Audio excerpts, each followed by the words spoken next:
চোপড়া সালিশি সভা কাণ্ডে গ্রেপ্তার আরও এক অভিযুক্তকে আজ ইসলামপুর মহকুমা আদালতে তোলা হয়েছে। জানা গিয়েছে, পুলিশ সূত্রে অভিযুক্তের নাম আমিরুল ইসলাম ওরফে বুধুয়া, বাড়ি চোপড়া থানার নাককাটি এলাকায়। পুলিশ ওই সালিশি সভার ভাইরাল ভিডিও দেখে অভিযুক্তকে চিহ্নিত করে গ্রেপ্তার করেছে বলে জানা গিয়েছে। গ্রেপ্তারের সংখ্যা গিয়ে দাঁড়ালো 2। আপনাকে ওই কাণ্ডে কি ঘটনা ঘটে ছিলাম? হ্যাঁ, কোথায় কি করতে তুমি ওখানে? কি করতে তুমি বলো?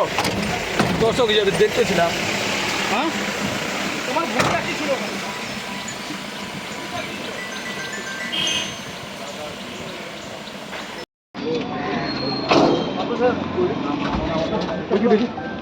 আচ্ছা, তোমাকে কেন গ্রেপ্তার করছে?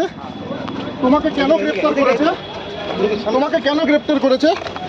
বলো বলো বলো, সত্যি কথা বলো, কেন গ্রেপ্তার করেছে? পুলিশ কি চুপ করে থাকতে বলেছে? পুলিশ চুপ করে থাকতে বলেছে? কেন চুপ করে আছো? কেন চুপ করে আছো?